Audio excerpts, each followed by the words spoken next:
what was your favorite bar from the battle, or your favorite moment of it? The Euphoria to me is the best song.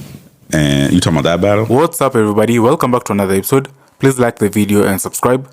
Our target is only 1,000 likes. So Kendrick Lamar had a historic night at the 2025 Grammy Awards as he won a total of 5 Grammys for his hit song, Not Like Us. The song earned him awards for Record of the Year, Song of the Year, Best Rap Performance, Best Rap Song, and Best Music Video. This has ignited discussions about the nature of the feud with Drake. While some view Kendrick Lamar's victories as a testament of his lyrical prowess, others perceive his actions as petty, capitalizing on personal attacks to achieve acclaim. The rivalry between Kendrick Lamar and Drake dates back to 2013 but escalated dramatically in 2024. Kendrick Lamar's Not Like Us is particularly scathing, accusing Drake of predatory behavior. More time, but I understand it. I get it. So, Yeah. cool. Kendrick, how did you feel about the backlash from Kendrick's Super Bowl performance? It was stupid to me. It was noise. I caught a lot of hell for that, too. It was noise. I thought it was amazing. You caught hell from it? Why? Yeah, I caught The hell it. you for what? Because you liked it? Because when Act leaked the playlist, the that's right. set list, I trashed it and said, this is fake. And you stupid white boys that don't know nothing about hip hop, stop trying to sneak in culture. We'll let you know when you can be down with the culture. I remember that. And Kendrick came out and did that list to a T. Storytelling. Come back, eat shit. Oh, the story he told. The storytelling. He did. The story. Samuel. Did you see him? Yeah, so they tore my ass up. I don't give a fuck. Fuck them. Yeah, I don't care. I thought it was a top tier. When I saw, it was 3 moments that I've had personally that I saw: the Super Bowl, the GNX tour, and then when I saw Hov do a PSA at the Barclays. To me, those are like the 3 moments where I'm like, this is rap at the highest level. Like, I ain't never seen rap like this before. I missed the Up in Smoke tour, which is one I regret not seeing, and I missed the I think it was the Rock La Familia. No, Rock the Mic tour. Rock the Mic tour. Rock the Mic tour. Those are the 2 tours I regret not seeing, but I was broke and I didn't know what was going on. But Michael Jackson and Summer Jam, you would have liked. I would have liked that. But yeah, like being able to see these things and really like ingest it in a real way was like, this shit is really special. Like, I had to tell him, like, hey bro, like I know how you probably feel about it, but I feel a way about this. Like, I'm just looking, and every time I was looking at it, I would just look. I was watching the show, but I was just looking like, this shit is fucking crazy. You know what I mean? Like, Pop Out might have been on it. The Pop Out shit was unbelievable. Pop Out was amazing. Like, oh really? I don't know how most people received it, especially not necessarily they don't understand. But for us, I know what it meant. I think for us it meant the same, only in the sense of it was just purely hip hop. Like, it was a defining moment in hip hop. Just like how everybody was able to enjoy the Locks and Dipset shit. Yeah, it was a New York moment. Yeah, but it was more of a hip hop moment. It was a hip hop moment. Y'all understood that. Amazon and Apple allowed us to share in it and feel that excitement, like participate. Yeah, not to the degree that y'all felt it, but we was with it. Yeah, I came out there. I was there. You was there? You went. Yeah. Parks went. Parks was Oh, there. Parks is a head. Yeah. Okay, bet. That's what's up. Yeah, do you remember do you remember key moments for you? I just watched it 2 days ago. Not on some area shit, but just I was trying to figure out what the moments were for me. Tyler coming out was crazy. That was insane. And Euphoria. Oh, the entrance. Yeah, the entrance. Those 2 were the biggest ones for me. But just off the top of my head, I haven't watched it since I went there. Yeah. No, I watched it again on the plane back on the phone. But I haven't watched it since. But those 2 moments, I would say. Bro, that was like really special. It's like one of them career moments for me, for sure. I'm sure, yeah. Like, I was like, bro, this is like, but also to be honest with you, I was very nervous about not like all the hoods and the homies and all that. They actually were very accommodating, and I thank them every time I see them, like all of the homies, because we only had 2 days to put that together. Wow. Like, we had 2 days. We had one rehearsal day and then show day. That's it. And so, like, they gave me 28 minutes and like 90,000 niggas, and they was like, you did it though. And it was like, so I gathered everybody up and I'm like, look, bro, I know you, I know everybody, like, y'all know me, y'all know what I'm on. I just kind of gave a speech. I think Dave got the footage. I remember Dave's people was filming. Dave Free's people was filming. But I just kind of huddled everybody. I was like, look, bro, I know everybody, but I need everybody to be from LA for the next week. And that's just what I need. If you don't want to do that, please leave now. But if we going, this is what we on. And everybody I had people combining their sets together, like. But I was like, bro, I got 28 minutes. Nobody gave me no pushback, not one person. I was just immensely grateful for not even the artists, but their homies, because it ain't never you. Yeah. It's your homie from Jersey that I gotta deal with. You know what I mean? Like, I think I'm from Jersey City, New Jersey. Nigga, who is this? You know what I mean? It'd be that type of shit. Yeah. So it's like I didn't get none of that, and it was just very accommodating. And then going through that process taught me a lot about who I am to people. You know what I mean? And then I had, to be honest with you, when we did the pop out, I wasn't cool with it, like somebody on stage that was on my show. Like we wasn't cool. Actually, I said it before. So me and Problem, right? Me and Jason Martin, me and Problem, we wasn't cool when we did the pop out. Really, that is the absolute last name I thought you were going to say. No, real shit. That's my brother. Like, we 20 years in. I've been to his mama house. Like, we 20 years in, for real. That's my friend, for real, right? Because I love him. Let me tell you that before your story. No. That's okay. We good. Okay. We good now. We working on an album and all kind of shit. But it was just some shit that had happened before where we had kind of like had a falling out. And when we did the pop out, we were communicating. He was helping me, like, yo, let's move him. What you think about that? I'm like, all right, yeah. So we were just working together, even though I wasn't fucking with him. You know what I mean? And I had to ask a bunch of different people that's from different sections in my city to, like, put aside whatever they got going on for the greater good of this concert. You gotta do the same. But I hadn't did that. Yeah, come on. And so I was like, so after it was over, I had to be like, I had to eat that. I'm like, you know what? I'm asking these niggas, they got real shit going on. This just some bullshit with the homie. Like, it ain't really nothing, like, we ain't nobody fighting, ain't nobody shooting or whatever. So, like, I called him out. I was like, hey, bro, like, we need to squash this shit. Like, Problem did all he could to get me to that pop out show. You didn't want to go? I wanted to go, but it's a thing with me in airports, and it's a lot. But he was trying to tell me without telling me, but he was telling me, yo, he came in a clubhouse room to Joe. You don't want to miss this weekend. Yeah. I'm telling you. And when I saw it, I was like, this motherfucker. Look at this shit. I couldn't even blame nobody. That was amazing. I wasn't missing that shit. That was amazing, bro. I think what's crazy too is I think that's not that people didn't see Dot in a certain way, but I think that changed a lot of people's perspective on him, because the thing is, like, even during the whole back and forth, when you look at Dot and the way his career has been, and when you look at TDE, y'all don't really look at them like they're with this over here. They're more like isolated. Like, you look, well, not you, but from what I understand, a lot of people look at Dot as this singular entity that exists, and we know he's from Compton, but he don't fraternize with them niggas. Mm-hmm. He don't kick it with them niggas. Don't fuck with him like that. That's the energy. Mm-hmm. It's like, yeah, but you don't. If it go down, like, we're together. I'm not gonna lie. That was the biggest thing that I thought was flaw, is that I didn't know that he had that. Him himself had that energy, the way he can pull all, like, y'all whole co-smooth in that building together. That to me was like a telling thing for us. Because when I'm thinking of that, I'm thinking like, who on this side can do that? Who on the Atlantic can do that?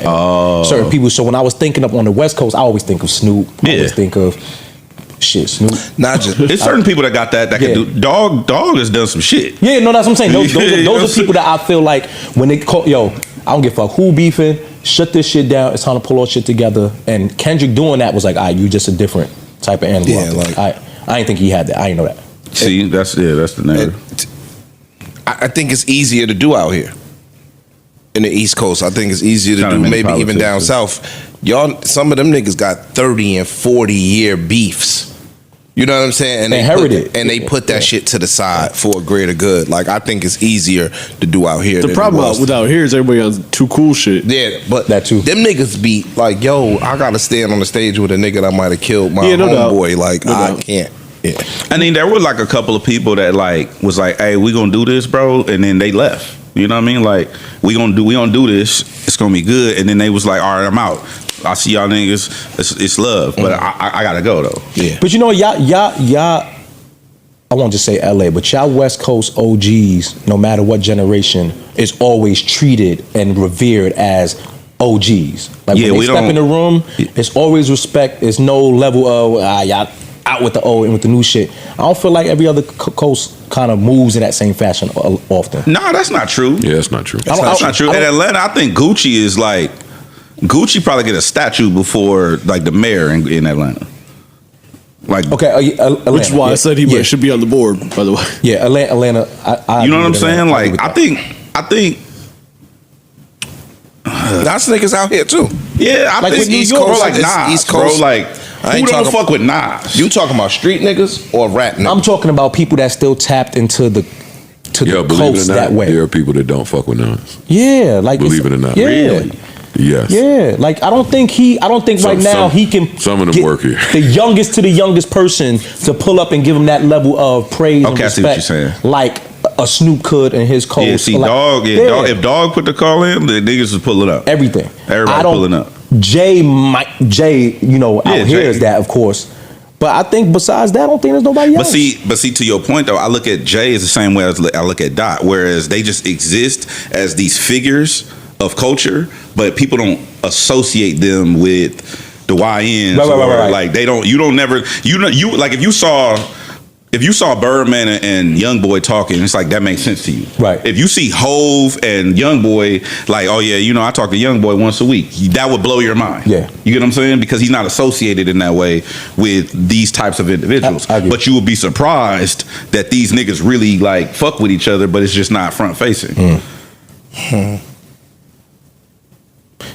That makes sense. Can I ask you? Because I had a conversation before, and I had mentioned it when Gibbs was up here. I believe that the Midwest has the most talented motherfuckers ever. Right? If you had to put together your five player team, Most talented individuals. most innovative, most talented of all time. If I'm being honest, it's something in the water in Virginia, bro. Okay, For sure. so if you take your Bro. five from Virginia, That's hard. But That's a you know hard what the five. five for Virginia is, nigga? With a woman? do you know the five from the Midwest? Go do your five. Michael Jackson, Prince. Yeah, nigga, What? what's this motherfucker talking about? Y'all want to keep it rap, or I thought we I extended thought we it was to talking about rap. Okay, no, fine. no, Niggas said he gonna listen I to said argument. music. No, go ahead. Go He's ahead. saying alive. Go ahead. saying of all time. Go ahead. Just saying Do it. music. Do your five. Go. Current. Musically. Go ahead. If I gotta go. Mike, He loves the Prince. white boy. right? Saying Yeah, Mike, go ahead. Prince. I'm throwing Aretha in there. I'm throwing Stevie Wonder in there, and then I'm throwing Kanye West in there. Okay. So I thought I'm going hip. I'm thinking off the top of my head. I'm thinking hip hop. I'm thinking Pharrell, Missy, Timbaland, Tim, Chris Brown, bro. Like, D'Angelo. And Teddy Riley. Teddy Riley. Teddy Bro, Riley. Teddy Teddy Riley- Riley's from Harlem. Y'all don't get Teddy Riley. Sorry.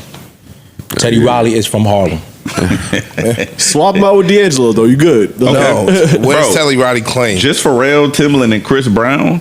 I think I'll run a handicap. Missy. I'll run a handicap. And fade. Jodeci. And Missy. With the names that I just named? Missy, Pharrell, Tim, and Chris Brown. I'll run a handicap fade. Michael Jackson, Prince. Fuck it, run it. I was just saying, for the argument, run it. Like run the fade. You know what I'm saying? Like Kanye. R. Kelly. I know we ain't supposed, but okay, so if you had to go, Stevie Wonder. But he talking about all time. This nigga talking about the last 15, 20, 20 years. You know what? Because we get pigeonholed in thinking that all we know is hip hop. And he picked So one state. He didn't even pick the DMV. He just picked one state. One state, bro. You picked the whole entire Midwest. Well, I'm going by coast. There's a lot of other people. not coast regions, but Well, regions, yeah. but But big ass region. All the regions is big. Speaking of regions, who do you think should claim North Carolina? I saw this because Knife Wonder went on a really, really interesting rant the other day about North Carolina and people thinking that it's Midwest or versus East Coast. East Coast. Huh? I have a bunch of The South, opinions I'm about sorry. this, and I talked to Knife last week, and I don't want to undo our conversation, but I should call Knife. While undoing it. Georgia is the East Coast, Yes, technically. it is. It's the South. It's the South, though. Technically, it has contact with the Atlantic Ocean. Yes. Yeah. I'm a little. As does North Carolina. You right? Okay, But it's the South. I know that people don't like that, and I apologize in advance to who was offended. But I consider Atlanta, I consider Georgia to be the South culturally, but it does have contact with the Atlantic Ocean. So does North Carolina. Correct. And Florida. You ain't getting nobody from Atlanta to say that they from the East. I understand that, and I said culturally. Now, where does the Mason-Dixon go? Where does the Mason-Dixon line reside in terms of North Carolina? I have no idea. It's above. It's right? above. I thought like Virginia, right? And I don't want to misrepresent Knife. Knife's conversation was whether North Carolina is a southern state or an East Coast boom bap state. That was his conversation. I think it's from my limited knowledge of that culture, it's a mix of both.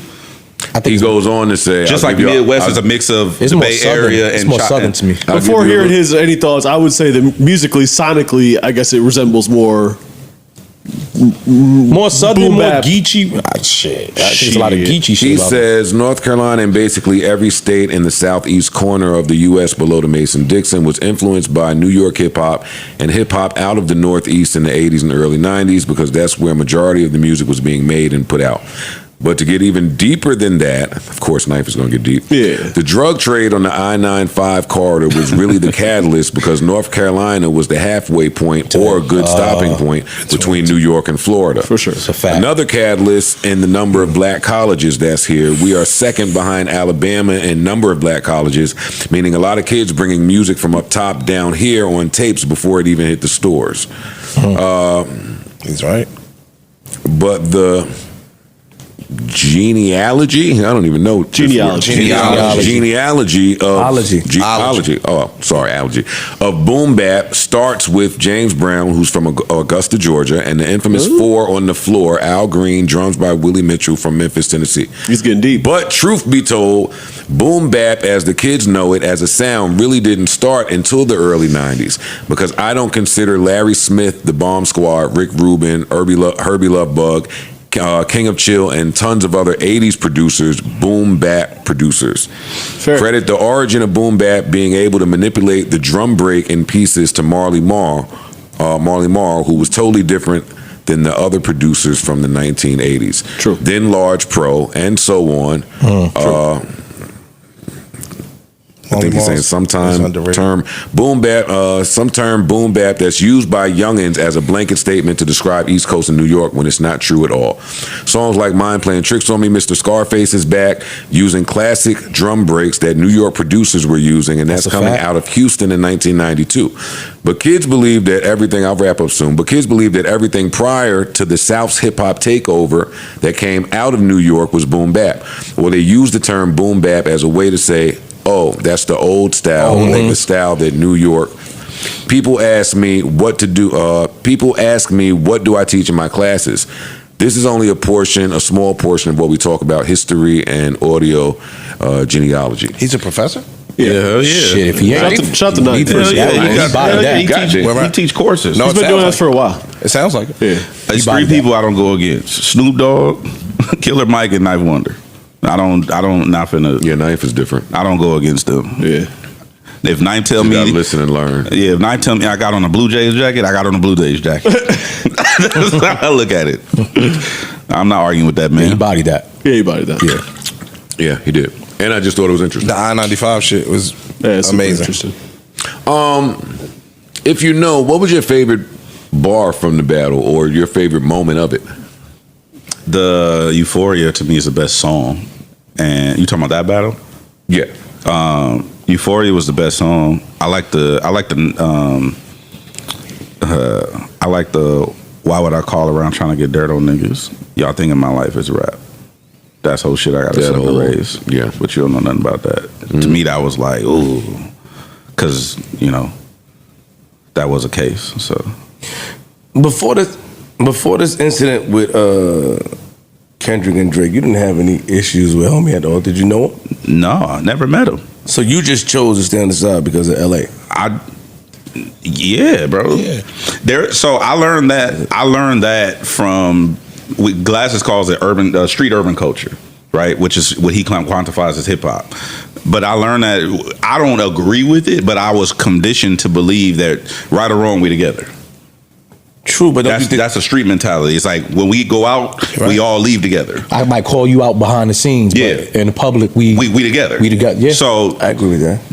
That's something to me, and I guess I could talk about it. There was an incident that happened that made that drilled this lesson into my mind. It was years ago when Rick Ross got into it on the red carpet with Krayshawn. This is years ago, right?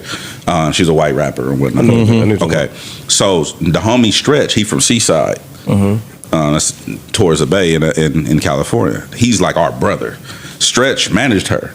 So but at the time, Glasses had a song with Ross that was like moving, and so when they got into it on the red carpet, it was like, oh, we gotta like figure this out. And I'm trying to be diplomatic, but he's like, no, we would Stretch. And I'm like, but what you mean? Like, we need to, it's the record business. And he like, we always with family, head. That's law. Like, it don't matter who it is or what it is. That, to me, drilled in the lessons I learned growing up. Whereas they teach you learn on the playground. Like, this my homie. If he fight, y'all are fighting. Or, like, you just learn that. And so with the Dot thing, it's like, this is my real friend. We're not industry friends. Like, I know it's family. Like, we came up together. You know what I mean? Like, I've known Dot 20 years. But doesn't that put you in a tricky situation as a radio DJ? No. Not at all. So you know how to differentiate the two, where it's like, this is my personal, but I'm still able to conduct business. Because I listened to some of your takes before. I can feel how I want to feel. I play shit I don't like all the time. It don't. I don't want this to be. Oh, go ahead. It don't matter to me about that. If it's business, it's business. You know what I'm saying? What I'm not willing to do is compromise my morals or my manhood for business. Got it. Everything else, it could be what it could be. You don't got to fuck with me. But if we're gonna do business, let's do business. Same thing. I told him about when we did the pop out. It's the same thing for me. But if this is my friend for real, fuck the music and fuck all of the. I get to DJ and fuck all that. Like, this is my friend for real. Like, we made, like, we shared noodles and shit. You know what I mean? Like, got it. So it's just a little different, and a lot of people think of it different. It's a little different because they don't understand the cultural nuances that come with real relationships, as opposed to just, oh, that's my nigga, I fuck with him on Twitter. Yeah, he said a lot different. He agreed with you. No, I'm saying I know it's a lot, but to the internet, God, it's a little bit. It's just that's my, like, when I was talking to people, it's like, yo, how long you known this nigga? I don't know him. How long you known him? Like, we been fucking like 2-3 years. I'm like, I known these niggas for 20 years. Got it. You know what I mean? We was broke together. It's like, this not the same thing, bro. But sorry, you gonna ask a question? Yeah, it might. It's probably a little messy, but fuck it. So when you say that, what's your thought on people like not from your coast or not from your city being able to come out there and get into the space, the media space or the music space, and actually cause some level of rift? Oh, I'm not a fan of it. You know Here's the thing. If you look at, there's people that claim I blackball them. There's people who say, like, I don't do this for them, or I don't do that. All this, there's whole think pieces on YouTube about it, right? There's more people in my city with my phone number than without my phone number. I don't change I've had the same phone number since 2003. I don't change my number. I don't run from no conversation. That's not I say you be saying that Top told you that if you change your number, you're scared to say no. Yeah. He told me that at Invest Fest. Yeah, and I be saying that now. When I gave you my number, I act like it's mine. I act like it's my line. Yeah, that's my cell phone number. I don't change my number. We can have any conversation you want to have. Now, you might not like what I'm going to say in the conversation, but we can have whatever conversation you want to have. I was taught that too. Never let the problem come to you. Go to the problem. So I pull up. Hey, you want to have a debate? You want to have a conversation? You want to, however you feel, I'll pull up. Let's have a conversation. What you want to talk about? You know what I mean? Like, because for me, I still have to answer my phone when certain people call my phone. And so to me, I'm more worried about that than you. Just being honest. You know what I mean?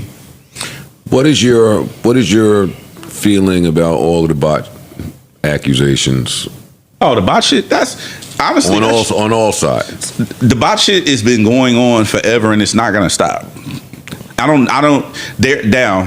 will say this, since I've never said this actually. I have seen with my own eyes somebody bot. It wasn't Dot or anybody related to us or whatever. But I ain't gonna put him out there. But I saw somebody do it, and he was doing it to show me, hey, this is what's going on. So you out here playing, y'all niggas out here playing fair. This is what's actually happening. And I'm like, what?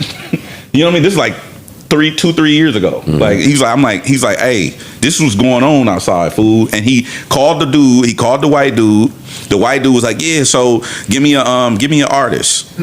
You know the white dude's name? Yeah, you know it too, nigga. He's like, give me an artist. He was like, oh, he gave him the artist. He was like, all right, refresh his page, and it was there. I'm like, what the fuck is? That's crazy. And he was like, yeah, bro, y'all out here playing fair. This is what's going on.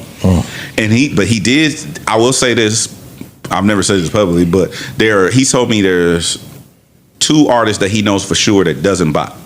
He said it's Kendrick Lamar and DaBaby. He told me, and this is a person that fucks with the people. He said those, whatever they got, them numbers is real. That's what he told me. I don't know nothing about it. I don't know how to get it done. I don't remember the white dude's name, but I remember being there and the nigga doing it in front of me, and I was like, this shit is crazy. I'll tell you his name later. I think I'm gonna say this too. But the bot shit is just like, bro, it's no different than bundles. It's not. Everybody can complain about the system. Oh, no, that's different from bundles. Bundles is selling a thing. Yeah. No, what I'm saying to you is people complain about the system of things instead of just learning the systems and figuring out how to maneuver around them or beat them. Disagree. Everybody can complain about everything, but strongly disagree. If you're not producing any solutions, what's the point of nagging or complaining about? Bundles is an actual real. Bundles is selling. I'm not. No. Stop. No, don't hang up on the bundle. What I'm saying is, people complain about having bundles. People complain about every component, like you said. For every problem, every solution, people present a problem. Got you. If you're not in the business of creating a solution, what good is it than getting on your stream or whatever you're on and just complaining about the problem? You may not be in a big enough place or to create a solution. I agree with you, and that's when you go figure the shit out. That's what I did. I had a problem with this. I was one of them people. Macklemore beat Dot for the Grammys. I'm one of them niggas on Twitter. This is some bullshit. Woo, I'm the same nigga, right? You know what I do? Learn about it. I go join the Grammy board. I need to learn how this shit works. Yeah. Same thing with radio. I'm one of them niggas on Twitter. This radio sucks in LA. You know what I do? Go get on the radio. You know what I'm saying? Yep. Yeah, I'll complain about the youth problem in LA. I go join the Boys and Girls Club. I'm the chairman of the Boys and Girls Club for the Media Advisory Club. That's dope. That's how my mom raised me. So I can't relate to niggas who just a good dude, Ed. I'm just saying, like, I can't relate to niggas who just, this shit is fucked up. Okay, nigga, now what? I just think that the botting shit is a different conversation. I agree. Okay, but the botting thing, people complain about the bots, right? Yeah. Let's say, man, let niggas scam. Y'all just say y'all ain't against niggas scamming. Let's say you're complaining about the bots, but you don't do music. Right. Why do you give a fuck? Still a fan of music. Okay, you can be a fan, be a fanatic of the music, but you can't be invested in real results. That's not the same thing. Now you're investing in the business of the music. You're not being a fan of it. It's too many people are there in the business that don't know what the fuck they're talking about. That's the problem in this business. Yeah, you're right. They don't know what they're talking about. No idea. That's people. I've had artists come to the radio. I've been in radio 15 years or something like that, right?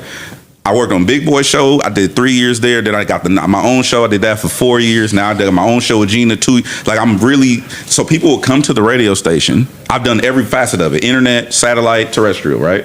People come to the radio station and tell me how to get on the radio. That's what this new shit is. No, you're right about that. Just like people would tell you how to pod. Yeah, man. You know what Joe and Ian. You know what y'all should be doing every week. It's like, bro. Or you could go, all right, well, go do it then. Right. Go do it, and then we can have a conversation. Until then, shut the fuck up. That's why, for me, it's important to identify who's listening and critiquing and forming opinions as a consumer. Yeah. Because I had to learn it's different. It's different. It's different. Well, fans are on the floor now. Now the fans are on the court. And they have a right to do that. Like, I'm not mad at that.